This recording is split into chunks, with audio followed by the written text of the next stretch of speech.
निवडणुकीच्या प्रचाराच्या निमित्त उदय सामंत साहेब आले, त्यांच्यासाठी सगळे उभा राहून त्यांना धन्यवाद द्या। सगळेजण जोरात टाळ्या वाजवून त्यांना धन्यवाद द्या। 3 महिन्याच्या आतमध्ये आपल्याला त्यांनी MIDC दिलेले आहे। आता जरा घोटाळा झाला, आपलं हेलिपॅड झालं आश्रमावर 20 मिनिटं गेली, त्यांना पुढे 4 सभा आहेत, परंतु महाराष्ट्रातली ही पहिली MIDC आहे, इतक्या कमी वेळामध्ये ती मंजूर झालेली आहे। कृपया बसून घ्यायचं आपण सर्वांनी। आता विरोधकांना कळालं असेल, उद्योग मंत्र्यांनी स्वतः येऊन सांगितलं की MIDC झालेली आहे, आता ते आज झोपत नाहीत का? झोपतील सांगा? आणि त्यांनी आंतरराष्ट्रीय दर्जाच्या ज्या कंपन्या आहेत त्याचा प्रकल्प देण्याचं आता मान्य केलेलं आहे। आणि त्यामुळे तुम्ही चिंता करू नका। संजय राऊतसाठी एकदा टाळ्या वाजवा आणि इथल्या शेतकऱ्यांच्यासाठी जोरदार टाळ्या वाजवा की ज्यांनी आपल्याला जमीन दिली। हे बघा, MIDC मंजूर झाली, होकार दिला जेव्हा उद्योगमंत्री महोदयांनी, तेव्हा संजय राऊतांच्याकडे इथं सगळे अधिकारी आले, पाहणी झाली, त्यांनी अहवाल दिला की MIDC होऊ शकते। परत मी संजय राऊतांना फोन केला, सरकार MIDC द्यायला तयार आहे, परंतु मला शेतकऱ्यांशी बोलायचं आहे, सगळे शेतकरी तुम्ही बोलवा, नाहीतर एकदा तुम्ही होय म्हणणार आणि परत जर झेंडा दाखवला तर आपली गडबड होऊन जाईल। आणि म्हणून त्यांना विनंती केली की आपण शेतकऱ्यांशी सगळ्या बोलू। शेतकऱ्यांनी 1 तासाच्या आतमध्ये सर्वांनी NOC दिल्या, त्यामुळे 3 महिन्याच्या आतमध्ये MIDC पूर्ण झाली। आता आपला दुसरी मागणी आहे सरकारकडं की जत विधानसभा मतदारसंघ हा क्षेत्रफळानं खूप मोठा आहे। आता आपण जिथं उमदीतनं बोलतोय तिथून सांगली किती किलोमीटर आहे? 150 किलोमीटर। हिंदूराव शेंडगे साहेब आहेत, सगळी त्यांची टीम आहे, इथून 150 किलोमीटर। आमचं एखादा RTOचं काम करायला आम्ही गेलो तर सांगलीत आमच्या ओळखी पाळखी नाहीत, तिथं एजंटाचा सुळसुळाट आहे। आणि म्हणून सरकारकडे आम्ही मागणी करतोय की MH58 हे जत झालं पाहिजे, बरोबर ना? MH58 जत, आपलाही ब्रँड वेगळा करू ना, आणि तो होऊ शकतो। मी कालच सगळी माहिती घेतली, MH57 पर्यंत RTO कार्यालय या राज्यामध्ये सुरू आहेत। MH58 हे जत झालं पाहिजे, ते वेगळं झालं पाहिजे, आणि त्याच्यासाठीचा मी पाठपुरावा करणार आणि ते मंजूर करून आणणार, त्याबद्दल तुम्ही अजिबात चिंता करू नका। दुसरा विषय, माझे सहकारी कालपासून फिरतायत या जत तालुक्यामध्ये, तर जवळपास आता माझ्याकडे आकडा आला 16 गावात एसटीच जात नाही। अजून काही गावं असतील ती माहिती मी, माझे पत्रकार मित्र आहेत, अशी 16 गावं आहेत की त्या गावामध्ये आज 75वा आपण स्वातंत्र्य दिन साजरा केला तरी सुद्धा त्या गावामध्ये एसटी जात नाही। या गावात जर एसटी आत्ता जात नसेल तर तुम्ही सांगा, सोनलगी आपल्या बाजूला गाव आहे, या गावामध्ये एसटी येते का? सोनलगीची तर लोक आहेत, मी यादीच काढून आणलेली आहे। किल्ल्याळ आहे, सिंगणापूर आहे, कोणबगी आहे, कागनरी तांडा आहे, मुचंडी तांडा आहे, सोनलगी, प्रतापूर, गुळवंची, उमदी विठ्ठलवाडी, राजमानेवाडी, अंकले, बाज, बेळुंकी, डोरली, खलाटी, कारंडेवाडी असे अन्य गाव आहेत। आपल्या एसटी डेपोवरती इतका मोठा लोड आहे, इतके गावं त्याला कव्हर होत नाहीत, आणि म्हणून जत एसटी डेपो वेगळा आणि एक पूर्व भागामध्ये एक नवीन एसटी डेपो झाला पाहिजे, ही आपली मागणी आहे। मग ते कुठं करायचं ते आपण सगळ्यांच्या विचारानं ठरवू, मध्यभागी जिथं कुणाला सगळ्यांना सोयीचा होईल अशा पद्धतीचा एक डेपो आपल्याला करण्याची आवश्यकता आहे, आणि तो एसटी डेपो होणार। आपण जी मागणी करतोय ना, MH58 पण होणार जत, आणि एसटी डेपो पण नवीन होणार, त्याबद्दल तुम्ही निश्चिंत राहा, त्याबद्दल काळजी करू नका। उमदी परिसरातील, उमदी जिल्हा परिषद गटातील लोक इथं आहेत, काही जाडर बोबला जिल्हा परिषद मधले आहेत, संघ मधले आहेत, दडीबडची मधली आहेत। तर तुम्हा सगळ्यांना माझी विनंती आहे, निवडणूक आता तुम्ही सगळ्यांनी हातामध्ये घेतलेली आहे, घेतले का नाही? निवडणूक ही लोकांनी हातामध्ये घेतलेली आहे, पुढचा गडी पैसेवाला आहे, त्याचा हिशोब सुरू आहे। आमच्याकडच्या कुठल्या कुणाला काय काय द्यायचं, अरे काय काय दिलं तरी लोक काही तुला मोकळा करतील, मतं तुला देत नाहीत। पैशाचा माज राजकारणामध्ये जास्त चालत नाही का? चालतो? भले भले पैसेवाले, मग तुमच्याकडे पैसे होते 2014ला विश्वजित कदम का पडले? तुम्ही इतके पैसे वाटले होते ना तिथं, का पडले? त्यामुळं आपण काळजी आता घेतली पाहिजे. ऊसतोड मजूर जो आपला बाहेर पडलाय तो प्रत्येक मजूर मतदाना दिवशी आपल्या बूथवरती आला पाहिजे. तुम्ही सगळ्यांनी काळजी घेतली पाहिजे की त्या सगळ्या मजुरांना आपण कसल्याही परिस्थितीमध्ये मतदानासाठी आणायचं आहे. कोण मुंबईला आहे, कोण पुण्याला आहे. इतरही काही पक्षातील सहकारी मित्र आपल्याबरोबर येत आहेत, त्यांचा सुद्धा सन्मान ठेवणं ही आपल्या कार्यकर्त्यांची जबाबदारी आहे, माझी जबाबदारी आहे. मी त्या सगळ्यांना विश्वास देतोय, तुम्ही आमच्या सोबत आलाय तर तुमचा सन्मान होईल, तुमचा कुठेही कसलाही अपमान होणार नाही, याची सर्वस्वी जबाबदारी आम्ही घेतोय. आमचे सगळे महायुतीचे नेते मंडळी स्टेजवरती बसलेले घेत आहेत. आता इथं मल्हार सिद्धाचं प्रसिद्ध मंदिर आहे. मल्हार सिद्धाचे पुजारी आहेत, ही मला वाटतं मल्हार सिद्धाचीच जागा आहे. तीर्थक्षेत्र बचा प्रस्ताव मी पुजारी महोदयांना विनंती केलेली आहे की तुम्ही तीर्थक्षेत्र बचा प्रस्ताव द्या. तो प्रस्ताव मंजूर करून आणून त्याला 5 कोटी रुपयाचा निधी उपलब्ध करून देण्याची जबाबदारी माझी आहे. आता मल्हार सिद्धाला एवढे लोक येतात, मला काही मुलं भेटली, सगळी एज्युकेटेड आहेत, शिक्षक वगैरे आहेत, आणि त्यांना मी विनंती केली, कर्नाटकामध्ये मठ खूप आहेत आणि त्या मठाची कॉलेज आहेत, त्यांची आर्थिक परिस्थिती चांगली आहे. तशी मल्हार सिद्धाच्या मंदिराची पण आर्थिक परिस्थिती चांगली आहे. तुम्ही शिक्षण क्षेत्रामध्ये लक्ष घातलं पाहिजे. तुम्ही फक्त लक्ष घाला, मी मंजुरी आणून देण्याचं काम करून देतो. आता हे एवढ्या मोठ्या जागा आहेत ना, यामध्ये एखादं एज्युकेशन हब तयार होऊ शकतं आणि त्याला लागणारी सगळी ताकद मी देतो. तुम्ही चिंता करू नका, अख्खं सरकार तुमच्या बाजूने उभा करतो. तुम्ही फक्त प्रस्ताव द्या, तुम्ही फक्त ठरवा हे करायचं आहे काय. तुम्हाला BMS कॉलेजपर्यंत करायचं ठरवलं तर मी मिळवून देतो, मंजुरी मिळवून देतो. तुम्ही चिंता करण्याचं कारण नाही. परवा भिवर्गीला गेलो, तिथं एक प्रसिद्ध मंदिर आहे, आता मला नाव आठवणं त्या मंदिराचं, बेळण सिद्ध, मला वाटतं मल्हार सिद्धाचं आणि त्यांचं नातं आहे, वडील आहेत ते पण मंदिर खूप प्रसिद्ध आहे. आपल्या जत तालुक्यामध्ये गुड्डापूरचं दानम्मा देवीचं मंदिर 5 कोटी रुपयाचा निधी आपण उपलब्ध करून दिला. तत्पूर्वी 10 लाख रुपये सुद्धा निधी कुठल्या आमदारांनी तिथं दिलेला नाही. कर्नाटक सरकारने 11 कोटी दिले, आपण 5 कोटी रुपये तिथं 15 दिवसाच्या आतमध्ये उपलब्ध करून टेंडर करून काम सुरू झालं. लगेच परत तिकडं काळभैरवाचं मंदिर आहे बिळूरला, तिथले मला जीवनावर काका लक्ष्मण जगवंत साहेब भेटले की आमच्या मंदिराला 3 कोटी रुपयाचा निधी पाहिजे. आम्ही 3 कोटी रुपयाचा निधी उपलब्ध करून दिला. परवा मी उमराणीला गेलो, आप्पासाहेब नामत काका आमच्या भाजपाचे नेते आहेत, ते काय बोलले की दानम्मा देवीचं हे जन्मस्थळ आहे उमराणी, आणि म्हणून मी त्यांना शब्द दिला की तुम्ही सुद्धा प्रस्ताव द्या, तीर्थक्षेत्र ब मध्ये आपण हे मंदिर आणू आणि तिथं सुद्धा 5 कोटी रुपयाचा निधी आपण उपलब्ध करून देऊ. तुम्ही म्हणाल एवढा निधी द्यायला तू काय मंत्री आहेस का? मी मंत्री नाही, पण मी मंत्र्यांच्याकडून निधी आणू शकतो. मी जे शब्द तुम्हाला देतोय ना ते सगळे शब्द पुरे करणार. परवा वळसंगची मीटिंग झाली, वळसंगच्या तिथं एक दानम्मा देवी संगतीर्थ मंदिर आहे, तिथं तर लाखो लोक येतात आणि ते फॉरेस्टमध्ये आहे. मी तिथल्या सगळ्या लोकांना शब्द दिला, ती फॉरेस्टमध्ये जमीन आहे, तर पहिल्यांदा फॉरेस्टमधून जमीन देवस्थानसाठी आम्ही मिळवून घेऊ आणि मग त्याचा प्रस्ताव सादर करू. बनाळीमध्ये मी गेलो, बनाळीमधल्या लोकांनी म्हणलं की आम्हाला काही निधीच नाही. मी माझ्याकडे 30 लाख रुपयाचा निधी होता, तात्काळ दिला, त्यांचा तीर्थक्षेत्र बचा प्रस्ताव त्यांनी दिलेला आहे. मी का सांगतोय हे? राज्य सरकारच्या योजना आहेत. 2200 मंदिरांना, किती 2200 मंदिरांना आपल्या सरकारनं पुण्यश्लोक अहिल्यादेवी होळकर तीर्थक्षेत्र विकास आराखडा मंजूर केला आहे महाराष्ट्रातल्या 2200 मंदिरांना. आणि त्यामध्ये आपली मंदिरं पाहिजेत ना, एवढी पुरातन मंदिर आहेत, लाखो लोक इथे येत आहेत. का नाही इथल्या आमदारांनी प्रस्ताव केले? का नाही तुम्हाला प्रस्ताव करण्यासाठी प्रवृत्त केलं? इतका मोठा निधी येणं बाकी होता, 5-5 कोटी रुपये निधी, मोठी कामं होऊन जातात. मी खलाटीला गेलो होतो काल, तिथं लखाबाईचं मंदिर आहे, लाखो लोक तिथे येतात, जायला रस्ता नाही, जायला रस्ता नाही. हे सगळे जे विषय आहेत ते विषय आपल्याला मिटवायचे आहेत. नुसती आमदारकी मिरवायला नसते, नुसती आमदारकी मुर्मीकरणाचे रस्ते करून पैसे खायला नसते, नुसती आमदारकी दिखावापणा नसतो, त्या आमदारकीतून काम व्हायला पाहिजे मित्रांनो. आता उदय सामंत साहेब इतक्या गडबडीत गेले, आमच्या सहकारी मित्रांचा सगळ्या प्रवेश होता, मी तुमची माफी मागतो. आता आणि परत मंत्री येणार आहेत, त्यांच्या उपस्थित कार्यक्रम घेऊ. तुम्ही म्हणा असं का झालं,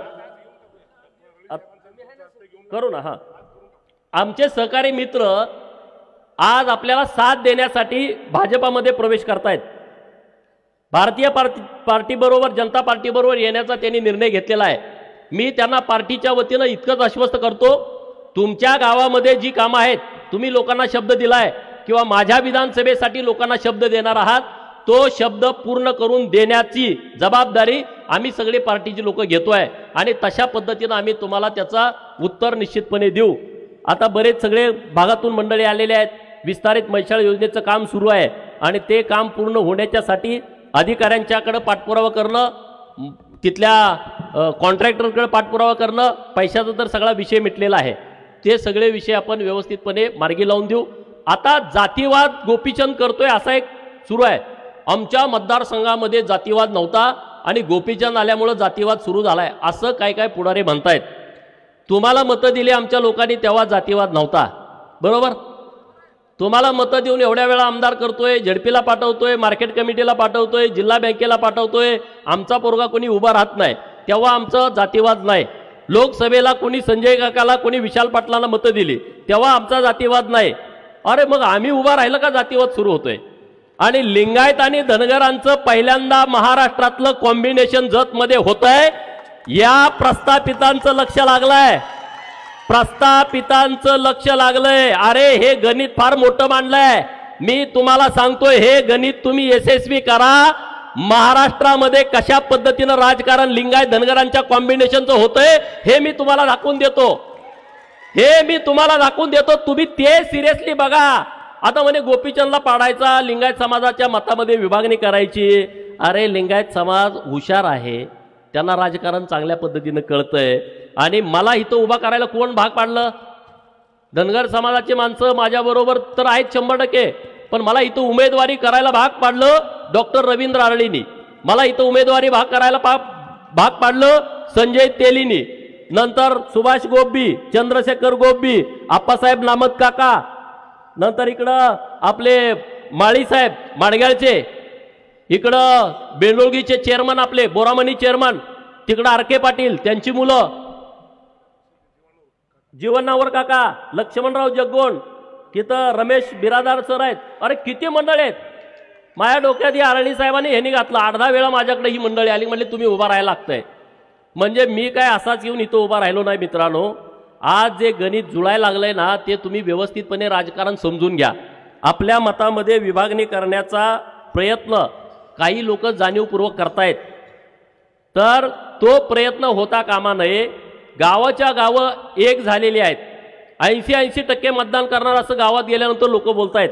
मी परवा बन्नाळीला गेलतो जिल्हा परिषद गटामध्ये, म्हणले बन्नाळी गटात तुम्हाला कमी आहे, आता सुनील भाई इथं आहेत, त्यांनी दौरा लावला होता, सगळी टोटल मराठा समाजाची गाव, तुम्हाला तर माहित आहे, तुमच्या येळवीत मी आलो होतो। हा काय परिस्थिती सांगा, आम्ही काय कोणाला पैसे दिले का जेवण दिलं काय नाही, लोक उत्स्फूर्त आमच्या बाजूने उभे आहेत। बनाळी गटामध्ये प्रत्येक गावामधला दौरा यशस्वी झाला, 60% पुढे मतदान देतो असं लोकांनी सांगितलंय। गरीब मराठा समाज ताकदीनं आमच्या सोबत उभा आहे, त्यामुळं जातीपातीच्या राजकारणाला मुठमाती देऊन विकासाचं राजकारण आपल्याला करायचं आहे। जत तालुक्यावरती जेवढा गेल्या 30-40 वर्षात अन्याय या प्रस्थापित पुढाऱ्यांनी केलाय, त्या प्रस्थापित पुढाऱ्यांना जतची ताकद आपल्याला दाखवून द्यायची आहे। दाखवणार ना? जिल्ह्याचं राजकारण जतमधनं झालं पाहिजे, जिल्हा परिषदचा अध्यक्ष ठरवण्याची क्षमता तुमच्यात आहे। आम्ही म्हणतोय आम्हाला सभापती पद द्या, आणि तुम्हाला जोडीला आमच्या खानापूर आटपाडीतल्या 2-4 सीटा तर आहेत ना, तुम्ही राजकारण तुमच्या हातामध्ये घेऊ शकता, इतकी ताकद जतमध्ये आहे। परंतु जतला नुसता मतदानासाठी नुसतं आपल्याला वापरून घेतलं आणि आपल्याला सोडून दिलंय। आपल्यावरती जेवढा अन्याय झालाय तेवढा 5 वर्षामध्ये भरून काढायचा आहे। किती वर्षामध्ये? एखाद्या क्रिकेट कुणाकुणाला आवडतं बोटवर करा, अरे बऱ्याच जणांना आवडतं। एखादी मॅच अशी असते की 1 बॉलमध्ये 6 रन काढायचे, बरोबर? अशा किती मॅच झालेत, 1 बॉल आणि 6 रन पाहिजेत। मग आपण सारखं देवाचा दावा करतो, देवाचं नाव घेतो, आपण ज्याला मानतो त्या देवाला, बिरोबाला मानत असाल, सिद्धनाथाला मानत असाल, मलकार सिद्धाला मानत असाल, बाळू मामाला मानत असाल, ज्योतिबाला मानत असाल, अरे बाबा देवा देवा देवा आमच्या इथं आमचा जो खेळाडू खेळतोय त्याच्याकडून 1 सिक्स जाऊ दे, ते सोपं आहे 1 बॉलमध्ये 6 मारणं। पण आपल्या पुढं असं अडचण आहे, 1 बॉल आहे 7 रन पाहिजेत। किती? जतच्या विकासाच्या बाबतीमध्ये आपल्याकडे 1 बॉल आहे आणि 7 रन पाहिजेत। एक नो बॉल तर गेला पाहिजे, नाहीतर व्हाईट बॉल तर गेला पाहिजे, आणि मग आपल्याला सिक्स मारायचा आहे. आणि तो सिक्स आपण तुमच्या पाठिंब्यावरती मारणार आहे. आता आपण काय म्हणतोय, जयंतरावनं निधी पळवला, बरोबर ना.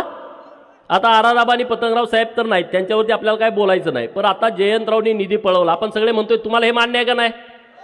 जयंतरावनं निधी पळवला हे तुम्हाला मान्य आहे का? मी तुम्हाला सांगतो, तुम्ही मला इथला आमदार करा, महाराष्ट्रामध्ये महायुतीचं सरकार येतंय, जयंतराव बोंबलला पाहिजे, माझा निधी जतला पळवला. बोंबलल की नाही?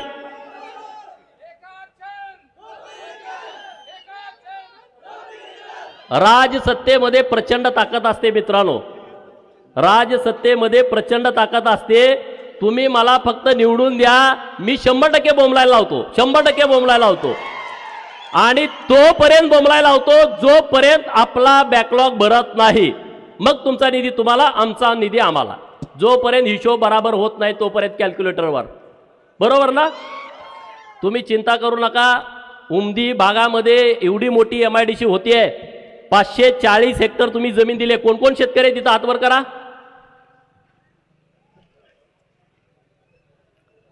तुमचं मनापासून आभार, धन्यवाद. तुम्ही खूप चांगला निर्णय केलाय. तुमच्यामुळं काय होणार आहे माहित आहे का? तुम्ही 50-60 शेतकऱ्यांनी एवढी जमीन दिली आहे. सांगलीची MIDC 166 हेक्टर मध्ये आहे. कुपवाड मिरज MIDC 166 हेक्टर मध्ये 400 कारखाने आहेत आणि 15,000 लोक काम करतायत. तुम्ही आता जमीन दिली आहे 560 हेक्टर, आणखी 240 हेक्टर तुम्ही जमीन देणार आहे. शेजारचे शेतकरी आम्हाला भेटतायत. म्हणजे झाली जमीन किती इंदुराव सर? 800 हेक्टर, म्हणजे 2000 एकर. सांगली मिरजच्या MIDCच्या 5 पट मोठी MIDC उमदीमध्ये होते. किती पट मोठी? आणि जे उद्योग देतात तेच मंत्री आता इथं आले होते ना. देवेंद्र फडणवीस साहेबांनी जतमध्ये शब्द काय दिला? एक इंटरनॅशनल कंपनीचं युनिट आम्ही उमदीला देतो. तुम्ही ऐकला ना. मग एक जर युनिट आलं तर 10,000 पोरं एका युनिटला कामाला लागतात. एका युनिटला बाकीची 40-50 हजार पोरं इतर तालुक्यातनं इथे येतील. MIDCतला विषय संपला. बाजूला राहण्यासाठी, जेवणाच्या खानावळी, इतर सगळं परिसरच बदलून जाईल. मी तुम्हाला स्वप्न दाखवत नाही, हे वास्तवात येणार आहे. आणि मी सगळ्या उद्योजकांना शब्द देणार आहे, इतर MIDC मध्ये तुम्हाला त्रास होतोय, हॅरेसमेंट होते, खंडणी मागते, उमदीच्या MIDC मध्ये तुम्ही या. तुम्हाला कुणी तुमच्या केसाला धक्का लावणार नाही. आम्ही तुम्हाला प्रोटेक्शन देऊ. तुम्ही फक्त इथं बिझनेस तुमचा सुरू करा आणि आमच्या लोकांच्या हाताला काम द्या. एवढाच आमचा स्वार्थ आहे. आम्हाला दुसरं काही भानगडी करायची गरज नाही. आणि अनेक MIDCतले कारखाने बाहेर पडले, तिथल्या पुढाऱ्यांनी त्यांना त्रास दिलाय. अनेक MIDCतले कारखाने बंद पडले की तिथल्या अनेक गुंडांनी त्याला हप्ते मागितलेले आहेत. दर महिन्याला देणं शक्य नाही. आणि मी तुमच्या सगळ्यांच्या साक्षीनं सांगतोय, आपल्याला त्यांना प्रोटेक्शन दिल्याच्या नंतर या सगळ्या परिसराचं नंदनवन होणार आहे. परिसराचं नंदनवन होणार आहे. आणि तुम्ही काळजी करू नका. उमदी आता सगळीकडे चर्चेला आहे का नाही सांगा? उमदी MIDC, जत विधानसभा, अख्ख्या महाराष्ट्रात जतकडं सगळ्याचं लक्ष लागलंय की नाही? जे काय 10-12 मतदारसंघ असतील त्यामध्ये हा मतदारसंघ आलाय की नाही? चर्चेत आता नंबर 1ला आहे. प्रचाराचा नारळ जतमधलं फुटला. भाजपच्या प्रचाराचा नारळ जतमधलं फुटला, याचा तुम्हाला अभिमान वाटतोय की नाही? अरे 160 गडी उभा आहेत चिन्हावरती. किती? आपणच एक आहे का नवसाचं? नाही, 160 आहेत. परंतु देवेंद्र फडणवीस साहेबांना वाटलं की जत मतदारसंघ 288 नंबरचा आहे, मला तो 1 नंबरवरती आणायचा आहे, म्हणून त्यांनी जतला प्रचाराचा नारळ फोडला. विकासाच्या बाबतीमध्ये सुद्धा जत नंबर 1ला येणार आहे. चिंता करू नका, काळजी करू नका. व्यासपीठावरचे सगळे नेते मंडळी ताकदीनं, एकजुटीनं, एक दिलानं सगळेजण मेहनत घेतायत. तुम्ही सगळे मेहनत घेतायत. बूथवरचे कार्यकर्ते मेहनत घेतायत. इतर पक्षामध्ये असणारे सुद्धा शरीरानं तिकडं आहेत, मनानं सगळे आपल्या बाजूला आहेत. मी काय लोकांना चेक करायला लावतोय. मी एक काँग्रेसच्या कार्यकर्त्याला काल पाठवलं, म्हणलं जे जे काँग्रेसचे तिकडं काम करते त्यांना जाऊन भेट. त्यांना म्हण की इथनं आपण अजिबात ताकदीनं काम करायचं. ते हळूच म्हणतात तुम्ही कशाला असलं करताय राव. त्याला समजून सांगायला लागलेत, तुम्ही असलं सांगू नका. गुपचूप तुम्ही सुद्धा दणका द्या, ते ज्या लोकांना सांगायला मी पाठवलं होतं ती लोक त्यांना सांगतायत. आता त्यांच्याकडे एकच विषय राहिलाय, पैसा. मला एक जणांना काल निरोप दिला, त्यांनी यादी काढल्या कुणाला किती द्यायचं, कुणाला काय करायचं, भाजपमधल्या आमच्या सगळ्या पक्षातल्या लोकांना कसं फोडायचं. अरे आमची लोक विचारावरती प्रेरित होऊन काम करतायत.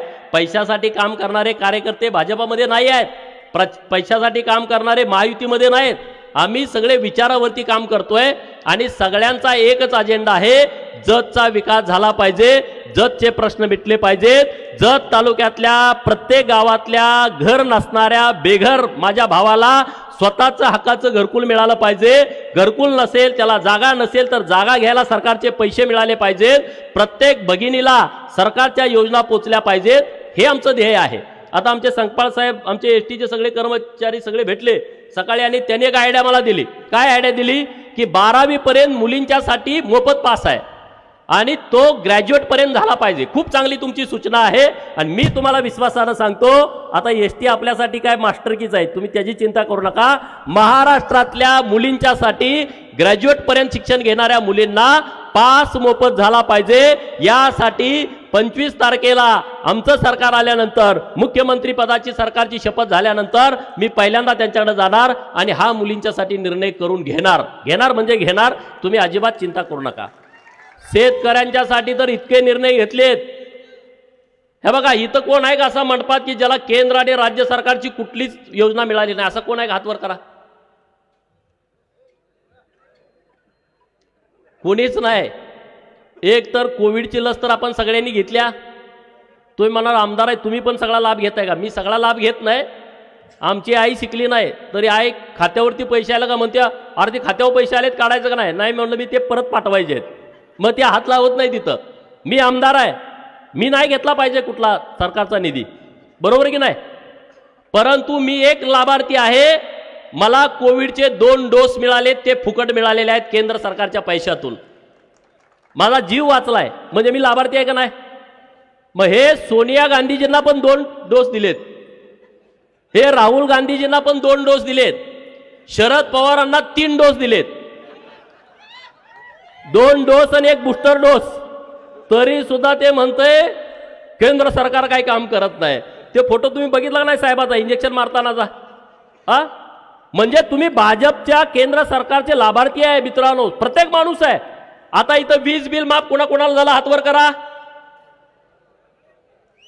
बघा. अरे काँग्रेसवाल्यांचं पण झालंय, त्या शेतकऱ्यांनी खरं तर विचार करायला पाहिजे. शरद पवारांच्या राष्ट्रवादीत काम करणाऱ्या शेतकऱ्यांनी पण विचार करायला पाहिजे. वीज बिल माफी कधीच होणार नाही असे काँग्रेस राष्ट्रवादीवाले म्हणत होते. राष्ट्रवादीवाले म्हणजे शपचे, इकडं अपचे आपल्यासोबत आहेत, तर कधीच होणार नाही असं म्हणत होते. आता झालं नाही? तुम्हाला आलं का नाही बिल नील म्हणून? थकबाकी 0 महिन्याचं लाईट बिल 0 7.5 HP पर्यंत. 3 HP मोटारी कोणाकोणाच्या आहेत? 5च्या आणि 7.5च्या कोणाकोणाच्या आहेत? आणि 10च्या कोणाच्या आहेत? तुम्ही हात घ्या. 10चे HP, 10 HP. हो, 3 गडी आहेत. हे जरा सावकार गडी आहेत. अख्ख्या मंडपात तुम्ही 3घच आहे. तुम्ही जरा प्रगतशील बागायतदार आहात. तर साहेबांना विनंती करतो, 10चं बी गडी काय काय राहिलेत त्यांच्यासाठी पण योजना आणली पाहिजे. बरं, का निर्णय घेतला? 1 वर्षाच्या आतमध्ये सोलरवरती आणतंय सरकार. आपलं सरकार ज्या योजना आणतंय ना, अत्यंत हुशारीनं आणतंय. एवढा बोजा सरकारवर पडत नाही. जेवढी सबसिडी देत होती ना, आता 16,000 कोटी रुपये द्यायला लागतात एक्स्ट्रा सरकारला. 56,000 कोटीचं वीज बिल माफ केलंय. किती? तुमच्या थकबाकी होत्या त्या 56,000 कोटीच्या होत्या, ते सगळं माफ करून टाकलं आणि 1 वर्षाच्या आतमध्ये सगळं सोलरवरती येत आहे. तुमच्या आता गावात लाईट रात्री येते ना आणि सकाळी जाते, आपल्याला रात्रभर शेतात जावं लागतंय. हे 6 महिन्याच्या आतमध्ये सगळं बंद होणार आहे. आपल्या सांगली जिल्ह्यामध्ये हायेस्ट सोलरचे टेंडर झालेत, हायेस्ट. ही काय योजना आहे? आपल्या गावातला फीडर आपल्या गावातच सोलरवरती, आपल्या गावातच वीज तयार होणार. आपण कोयनेत पाणी कमी झालं म्हणून वीज कमी येत्या. आपण किती वेळा ऐकलं, पाऊस पडला नाही म्हणून वीज कमी येते. आता ते बंद. आता सकाळी 7ला लाईट येणार, संध्याकाळी 7ला लाईट जाणार. तुम्ही मालिका बघून जेवत जेवत मालिका बघून घरी झोपणार निवांत, तुम्हाला रात्रीचं शेतात जावं लागणार नाही. योजना चांगली आहे की नाही सांगा? एवढी बेस्ट योजना आणलेली आहे. आता तुम्हाला 2 डाम 3 डाम कनेक्शन घ्यायची गरज नाही. आता सरकारनं सगळ्यांना सोलर द्यायचं ठरवलंय. 3 HP सोलर तुम्हाला पाहिजे 17,000 रुपये भरायचे. 5 HP सोलर आणि पंप पाहिजे तुम्हाला 27,000 भरायचे. एकदा भरलं डायरेक्ट जोडून देणार, तुम्हाला कुठं इकडं तिकडे हेलपाटा घालायला लागणार नाही. आता तुमचे डीपी चालतात. डीपी 2-2 महिने मिळत नव्हते. काल सुसलाची पोर आहेत का इथं? बघा, हिंदूराव शेंडगे साहेब काल सुसलाचा डीपी जळला होता. ह्यांनी मला मेसेज केला संजय रावनी 63चा डीपी 100चा द्या. मी लगेच एका दिवसात पाठवून दिला. गडी सगळं बिघाडलं, त्याला डीपीच जोडू दिला. 3 तास त्यांचं भांडण. बरोबर ना? फाईट झाली तिथं. आमदारांना वाटलं माझ्या गावात 63चा डीपी 100चा कसा काय आला मला न सांगता. हे यासाठीच गोपीचंद इथं उभा आहे, यासाठीच उभा आहे. गोपीचंद उभा यासाठीच आहे की शेतकऱ्यांना 2-2 महिने तुम्ही वाट बघायला लावता. 2-2 महिने. अरे 2 महिने डीपी जळल्यानंतर, TC जळल्यानंतर तिथं राख होईल त्या पिकाची. काय राहील 2 महिने TC नसल्यानंतर? आणि तुम्ही अधिकाऱ्यांना पण माझ्या सूचना आहेत MSCBच्या, तुम्ही आमच्या शेतकऱ्याला गाडी घेऊन यायला होता डीपी न्यायला. सरकार भाडं देत आहे तुम्हाला. येथून पुढं जत तालुक्यामध्ये कुठलाही ट्रान्सफॉर्मर देताना, TC देताना शेतकऱ्यानं गाडी भाड्यानं करून जाण्याची आवश्यकता नाही. त्या सरकारच्या पैशात तुम्हाला येऊन जोडायचे आहे.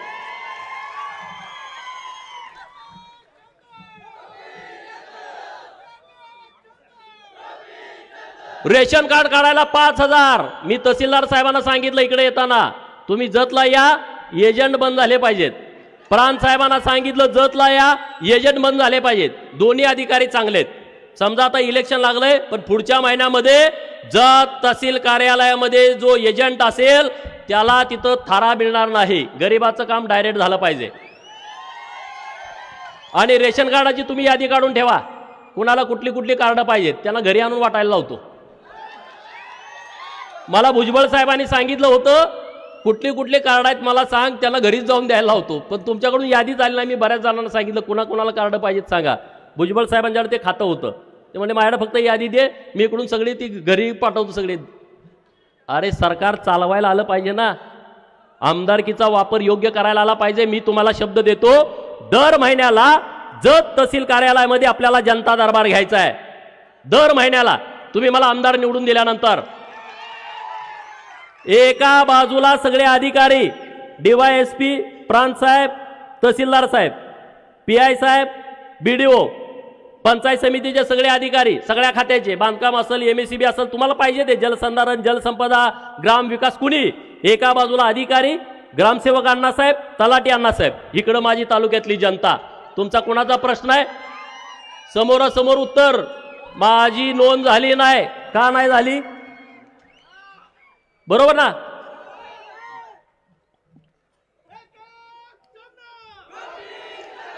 जर आमदार तुमच्या पुढं 11 ते संध्याकाळी शेवटचा माणूस जायपर्यंत बसला, कुणाची हिंमत होईल का तुम्हाला पैसे मागायची?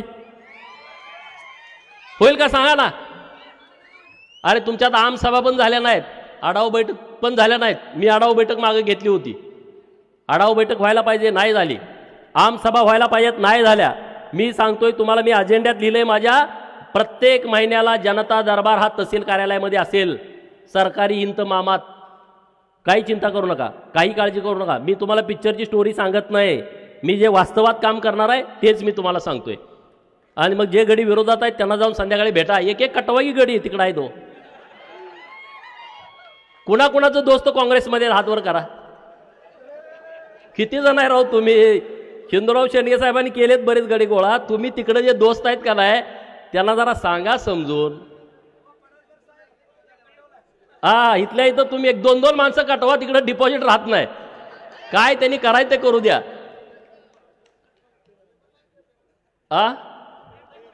कुठं पण असतील त्यांना इकडे घेऊन या, कारण मत वाया घालवू नका मित्रांनो. माझं जरा लीड वाढवलं तर माझी कॉलर जरा टाईट होईल हो मुंबईमध्ये.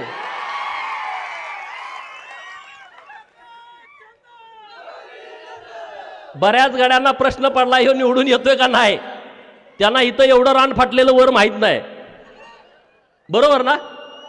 एवढं रान फाटलेलं त्यांना माहीत नाही. पण आता 23 तारखेनंतर आपला धुमाकूळ होईल राज्यभरामध्ये.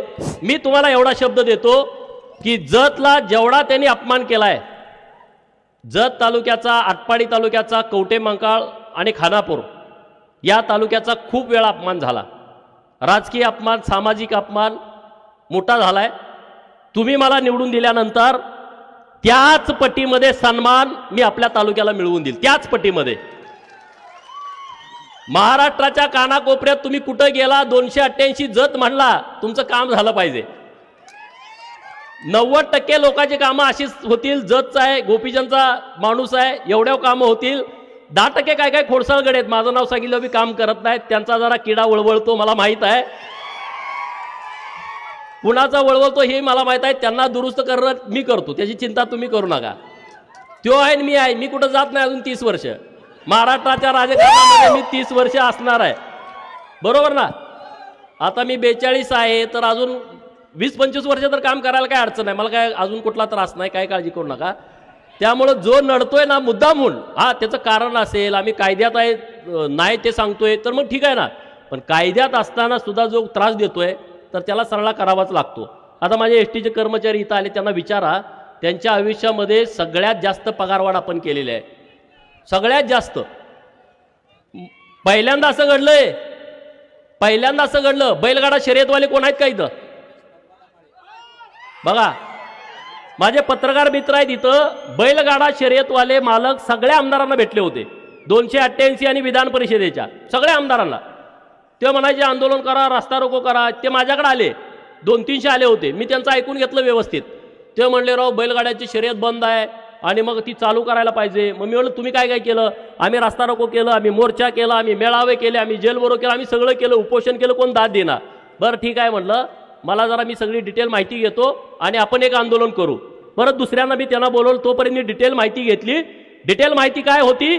39 लाख देशी गोवंशाची बैल कत्तलखान्याला गेली होती. किती? 39 लाख बैल. मग त्यांना मी सांगितलं आपण एक आंदोलन करू. कुठलं आंदोलन? बैलगाड्याची शर्यतच भरवू, हेच आपलं आंदोलन. बैलगाड्याची शर्यत भरवली. 8 दिवस अख्ख्या राज्यभर देशभर चर्चा झाली. 8व्या दिवशी बैलगाड्याची शर्यत चालू झाली. झाली का नाही? 8व्या दिवशी बैलगाड्याची शर्यत चालू. त्याचा फायदा काय झाला? आज गावागावामध्ये बैलगाड्याच्या शर्यती सुरू आहेत. बैलगाड्यावरती तिथं चिरमुरे विकणारे, फुटाणे विकणारे, मेवा विकणारे, गुलाल विकणारे, कासरं विकणारे, व्यसन विकणारे, नंतर तिथं वडापाववाले, आपल्या भुईमुगाच्या शेंगा विकणारे, ज्यूस विकणारे, सरबत विकणारे, ऊसाचा, किती लोक त्याच्यावरती अवलंबून आहेत बघा ना. एक कुटुंब नुसत्या शेतकऱ्याचं नाही, त्याला रिलेटेड सगळी लोक आता आणायला लागली, बरोबर की नाही. आणि बैलाचे दर काय वाढले? अरे बकरा माडग्याला जातोय 2 लाखाला आणि बैल जातात 10,000ला. माडग्याला मेंढर कुणाकुणाच्या घरी आहेत? माझ्या घरी मेंढ्या आहेत 1 लाख 1.5 लाख रुपये किमतीच्या आहेत. आमच्याकडे काय काय घरी आहेत 5-5 लाखाला विकतात. बकरं एवढ्याला जात होतं आणि बैल जात होता 10,000ला. आता मला आनंद या गोष्टीचा आहे, माझ्याच गावातला एक पोरगा आहे दत्ता पाटील पंच, इथलं ते इकडं मित्र आहेत त्यांचे. मी मुंबईमध्ये मंत्रालयात होतो. रवी चव्हाण साहेब मंत्री महोदयांचा एक मित्र आहे संदीप माळी, ते मला भेटले. ते मला म्हणले अहो तुमच्या गावाल्याला सांगा की मला बैल देना. मी म्हटलं काय झालं सांगतो की. मी पण जरा त्यात काय म्हटलं, बैल द्यायचा आहे नुसता. मी म्हटलं सांगतो फोन करून. अहो म्हणला मी 50 लाखाला बैल मागतोय, तो 75 लाख रुपये म्हणतोय. मागच्या महिन्यातली गोष्ट आहे ही. 50 लाखाला मी बैल मागतोय आणि तो 75 लाख म्हणतोय. अरे फॉर्च्युनर गाडीची किंमत 53 लाख आहे आणि माझ्या बैलाची किंमत आहे 75 लाख रुपये. हे आंदोलन आम्ही केलं, हे आंदोलन आम्ही केलं. विरोधक म्हणतो ह्यांचं काहीतरी जास्त. अरे आम्ही हे काम करतो. महेदादा लांडगे भेटले मला परवा. सलगर मधला त्यांना एक बैल पाहिजे होता. तो काय असा पळणारा बैल नव्हता. त्यांच्याकडे काळा बैल आहे तसा सेम बैल ह्यांच्याकडे होता. आता त्याची किंमत इथं 1 लाख असेल, ते म्हणले 5 लाख देतो, तरी पण हे गडी देणार. ते म्हणले त्याला सांगायचं समजून. म्हणजे किती बदल झालाय आपल्या शेतकऱ्यांच्या जीवनामध्ये सांगा ना, एका बैलगाडी शर्यत चालू होण्यामुळं. आणि म्हणून आता माझी सरकारकडे मागणी आहे, महाराष्ट्र केसरी कुस्तीची जशी स्पर्धा असते तशी बैलगाड्याची महाराष्ट्र केसरीची स्पर्धा झाली पाहिजे. महाराष्ट्रामध्ये तालुक्यात झाली पाहिजे, परत जिल्ह्यात झाली पाहिजे, परत विभागीय, परत महाराष्ट्राची. होऊ द्या ना, देऊ द्या दणका. शेतकऱ्याच्या घरात जाऊ दे, 1.5 कोटी रुपये काय बक्षीस सरकारला आवलते. आणि ही मागणी आपण आता सरकारकडे लावून धरू. नुसती लावून धरू नाही, ती सरकारकडून मान्य करून घेऊ. गावातल्या लोकांच्यासाठी आपल्याला करायचं आहे काम. बोलण्यासारखे बरेच विषय आहेत. आमचे जे सगळे सरपंच मंडळी आहेत त्यांनी व्यासपीठावरती यावं, त्यांचा आम्ही सन्मान करावा. आपल्या मान्यवर लोकांनी या सगळेवर. सर शेठ एक खूप महत्वाचं काम आहे. एक गरीब लिंगायत समाजाचा गरीब शेतकरी आहे तो तुमच्याकडे, तो तुम्हाला बघा, हिंदूराव शेंडगे आमचे करेवाडीचे मित्र आहेत, सरपंच आहेत. त्यांनी आज काँग्रेसमधून भाजपामध्ये प्रवेश केलेला आहे. रमेश माळी यांना विनंती आहे कृपया त्यांनी पुढे यायचं. कामा तांबे हे माजी सरपंच आहेत. भानुदास वनमाने पैलवान, विठोबा शेंडगे, सुनील सरगर हे आपल्या करेवाडीचे आहेत. कोणबगीचे रमेश बिलिन, विजय कुमार बिराजदार, सुरेश बिराजदार, अमसिद्ध बिराजदार, लवंगामधून लहू लोखंडे, महासिद्ध भिसे, सचिन पाटील, असंगी तुर्कमधून भगवान शिंदे, दानेश्वर कांदळे, माननीय कांबळे, माननीय बाबासाहेब करे, एवढे सगळे मंडळी. दुळकरवाडीतून आकाराम करे, माननीय पिनू राठोड, माननीय विठ्ठल बनगर, माननीय गणपती करे, माननीय समाधान करे. दरीबडचीतून अमोक्षित शेंडगे, माननीय राजेंद्र आटपाडकर, माननीय रमेश माळी, कोत्तेव बोबलादमधून माननीय बिरुदेव करे, माननीय अंबादास करे. मोरबगीतून आप्पासो गोंडा बगली, लक्ष्मण गोंडा बगली, भीमराय करकल, महेश पाटील, महेश अंकलगी. नंतर बालगावमधून गोपाळ सिद्धराया माळी, नंतर सोनलगीमधून बसवराज पाटील, माननीय अप्पासाहेब पांढरे, माननीय वनाप्पा कोळी, माननीय प्रवीण वनेकर, दोंडीबा पांढरे, रामू पांढरे आणि उमदीमधून राजेंद्र कोळगिरे. वडार समाजाचे नेते, रेड्डे समाजाचे नेते माननीय सोमलिंग बोरामणी, माननीय सिद्धूगौड पाटील हे सोबत नेते. शेठ एक अतिशय महत्वाचं होतं, एक गरीब लिंगायत समाजाचा शेतकरी हा आपल्याला 11,000 रुपयाची देणगी खास आपल्या या गोपीचंद पडळकर साठी देते. एक गरीब शेतकरी बघा, लिंगायत समाजाचा एक गरीब शेतकरी खऱ्या अर्थानं आपल्या या ढाणेवागाला निवडणुकीसाठी 11,000 रुपयाची देणगी देतोय. खऱ्या अर्थानं गोपीचंद पडळकर हे सामान्यातले नेते म्हणून इथं उदयास येतात.